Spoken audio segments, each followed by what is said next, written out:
പ്രിയ സജ്ജനങ്ങൾക്ക് കർണാമൃതം ഒരു ദേവതാ സംഗമവേദിയിലേക്ക് സുസ്വാഗതം. ഇന്ന് നമ്മുടെ ചാനലിലേക്ക് കഥ പറയാനെത്തുന്നത് നമ്മുടെ പ്രിയങ്കരിയായ ശ്രീദേവി രാധാകൃഷ്ണൻ ആണ്.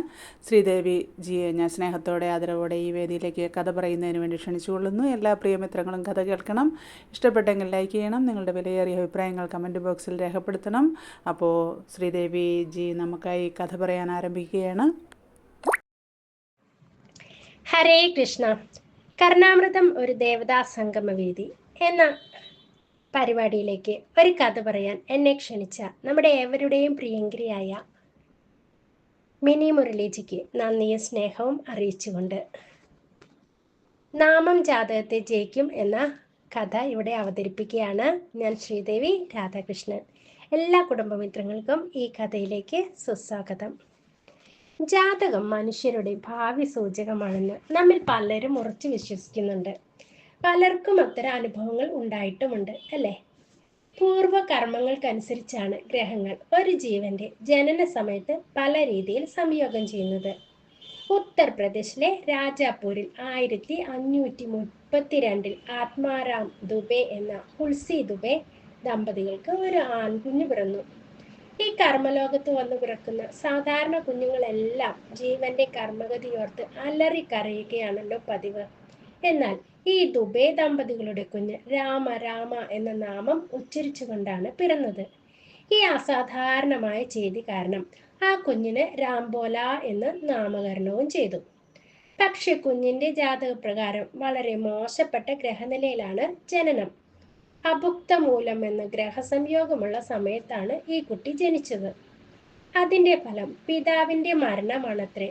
ഇത്ര ദുഷിച്ച ഗ്രഹനിലയിൽ പിറന്ന കുഞ്ഞായതിനാൽ രക്ഷിതാക്കൾ കുഞ്ഞിനെ വേലക്കാരിക്ക് കൊടുത്തയച്ചു. അവൻ വേലക്കാരിയുടെ കൈകളിൽ വളർന്നു. 5 വയസ്സായപ്പോൾ വേലക്കാരിയും മരണപ്പെട്ടു. അതിനുശേഷം ദിനവും രാംബോല ഭിക്ഷയെടുത്ത് ജീവിച്ചു. വിചിത്രം എന്ന് പറയട്ടെ. ശ്രീ പാർവതീദേവി ഒരു ബ്രാഹ്മണ സ്ത്രീയുടെ രൂപത്തിൽ വന്ന് രാംബോലയ്ക്ക് എന്നും ഭിക്ഷ നൽകിയിരുന്നു. രാംബോലയെ അക്കാലത്ത് നരഹരിദാസ് എന്ന ഒരു സന്യാസി തന്റെ ശിഷ്യനായി സ്വീകരിച്ച് വിരക്ത ദീക്ഷ നൽകി. തുളസീദാസ് എന്ന സന്യാസ നാമവും നൽകി. വരാഹ ക്ഷേത്രത്തിൽ കൊണ്ടുപോയി ഗുരു നിത്യവും രാമായണം വായിച്ചു കേൾപ്പിച്ചുവെങ്കിലും തന്റെ ധാരണാശക്തി തുലവും കുറവായിരുന്നതുകൊണ്ട് രാമായണത്തിന്റെ താല്പര്യം ഉൾക്കൊള്ളുവാൻ അദ്ദേഹത്തിന് കുട്ടിക്കാലത്ത് കഴിഞ്ഞിരുന്നില്ല. പിന്നീട് വേദാദി ശാസ്ത്രങ്ങളെ ചിട്ടയോടെ ശേഷ സനാതനൻ എന്ന ഗുരുവിൽ നിന്നും തുളസീദാസ് പഠിച്ചു. സദാ രാമനാമ ജപത്തിൽ മുഴുകിയിരുന്ന തുളസീദാസിന് ശ്രീരാമസ്വാമിയുടെ ദർശനത്തിനുള്ള ദാഹം ഉത്കടമായി തീർന്നു. നിത്യേന പ്രഭാത കൃത്യങ്ങൾക്കായി വാരാണസിയുടെ പ്രാന്തത്തിലുള്ള വനത്തിലേക്ക് പോവുക പതിവായിരുന്നു. എന്നും ആവശ്യം കഴിഞ്ഞ് ബാക്കിയുള്ള ജലം അവിടെയുള്ള ഒരു മരത്തിന് കീഴെ തുളസീദാസ് ഒഴിച്ചു കൊടുക്കുമായിരുന്നു. ആ മരത്തിൽ പാർത്തിരുന്ന ഒരു ഭൂതം ഒരു ദിവസം വെള്ളം ഒഴിച്ചുകൊണ്ടിരിക്കെ തുളസീദാസിന് മുൻപിൽ പ്രത്യക്ഷപ്പെട്ടു. തന്റെ ദാഹം തീർത്തതിന് എന്തു പ്രത്യുപകാരം വേണമെന്ന് ചോദിച്ചു. വളരെ കാലമായി തൻ്റെ ഉള്ളിൽ ഒരേ ഒരു ആഗ്രഹമേ ഉള്ളൂ എന്നും അത് തൻ്റെ പ്രഭുവായ ശ്രീരാമചന്ദ്രസ്വാമിയുടെ ദർശനമാണെന്നും തുളസീദാസ് അറിയിച്ചു. ഭൂതം തൻ്റെ സ്വാമിയായ ഹനുമാന്റെ ദർശനം സാധ്യമാക്കി തരാമെന്നും രാമദർശനം ഹനുമാൻ സാധ്യമാക്കുമെന്നും അറിയിച്ചു. വാരാണസിയിൽ തുളസീദാസിന്റെ രാമകഥ കേൾക്കുവാൻ ആദ്യം വരുന്നവനും ഏറ്റവും അവസാനം തിരിച്ചു പോകുന്നവനുമായ ഒരു കുഷ്ഠരോഗിയുണ്ടെന്നും അത് സാക്ഷാൽ ആഞ്ജനേയ സ്വാമിയാണെന്നും ഭൂതം അറിയിച്ചു. രാമകഥ തുടങ്ങുവാനിരിക്കെ വൃദ്ധനായ ഒരു കുഷ്ഠരോഗി ആദ്യം വന്ന് ഏറ്റവും പിന്നിലിരുന്നു. രാമകഥ ശ്രവിച്ച ശേഷം അവസാനമായി പോകാനിറങ്ങിയ ആ കുഷ്ഠരോഗിയെ പിന്തുടർന്ന് കാട്ടിനുള്ളിലേക്ക് തുളസീദാസും പോയി. ഓടിച്ചെന്ന് കുഷ്ഠരോഗിയുടെ പാദങ്ങളിൽ വീണ് പ്രാർത്ഥിച്ചു. കുറെ നേരം ഒന്നും അറിയാത്തതുപോലെ നിന്നെങ്കിലും ഉള്ളുരുകി വരുന്ന തുളസീദാസിന്റെ ഭക്തിയിൽ ഹനുമാൻ ദിവ്യ ദർശനം നൽകി അനുഗ്രഹിച്ചു. എന്തു വരം വേണമെന്ന ചോദ്യത്തിന് ശ്രീരാമദർശനം സാധ്യമാവണമെന്ന് തുളസീദാസ് മറുപടിയും പറഞ്ഞു. ചിത്രകൂടത്തിലെ രാമഘട്ടിൽ നാളെ കാമതഗിരി പ്രദക്ഷിണം ചെയ്യുമ്പോൾ ശ്രീരാമദർശനം സിദ്ധിക്കുമെന്ന് ഹനുമാൻ അനുഗ്രഹിച്ചു. അതൊരു അമാവാസി ദിവസമായിരുന്നു.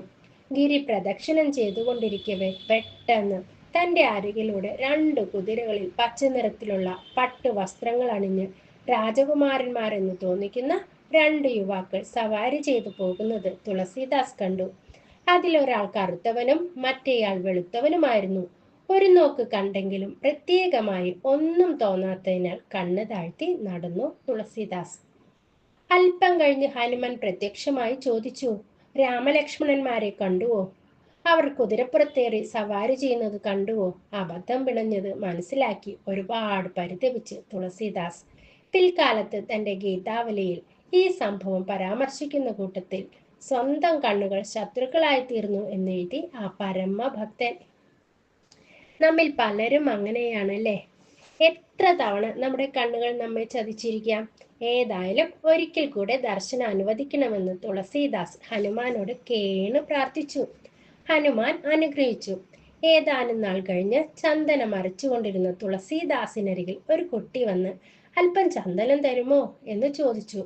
ഹനുമാൻ ഉടനെ തന്നെ തുളസീദാസിന് ഇതാ രാമൻ വരുന്നു എന്ന് സൂചന നൽകി.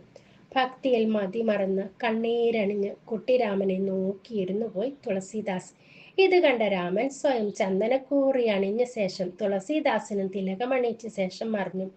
ശ്രീരാമചന്ദ്ര കൃപാലു ഭജമന എന്ന് പാടിയ തുളസീദാസ് രാമചരിതമാനസം എഴുതി 2ാം വാൽമീകി എന്ന് പ്രസിദ്ധനായി തീർന്നു. ഭാരതമെമ്പാടും വാൽമീകിയോളം പുകഴ്പെറ്റ നാമമാണ് തുളസീദാസ് എന്നത്. ഹനുമാൻ ചാലീസ ഏവരുടെയും പ്രിയപ്പെട്ട പാരായണ ഗ്രന്ഥമായി തീർന്നു. രുദ്രാഷ്ടകം ഭക്തരുടെ ഹൃദയം കവർന്നു. ഹനുമാൻ ചാലീസ അവസാനിക്കുന്നിടത്ത് തുളസീദാസ് എഴുതി, തുളസീദാസ സദാ ഹരിചേര. അതിന് 3 അർത്ഥമുണ്ട്. തുളസീദാസ് എപ്പോഴും ശ്രീഹരിയുടെ ശിഷ്യനാണ്. തുളസീദാസ് എപ്പോഴും ഹനുമാന്റെ ദാസനുമാണ്.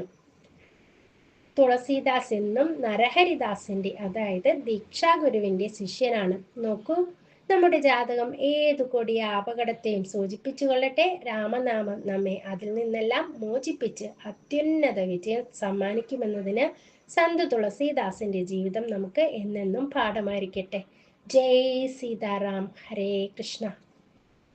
നമസ്തേ പ്രിയ സജ്ജനങ്ങളെ, എല്ലാവർക്കും തുളസീദാസിന്റെ ഈ കഥ ഇഷ്ടമായി എന്ന് വിചാരിക്കുന്നു. മിന്നി മുരളിജിക്ക് ഒരിക്കൽ കൂടി നന്ദി രേഖപ്പെടുത്തിക്കൊണ്ട് ഹരേ കൃഷ്ണ. എല്ലാവർക്കും നന്മ വരട്ടെ. ലോകാ സമസ്ത സുഖിനോ ഭവന്തു. ഹരേ കൃഷ്ണ.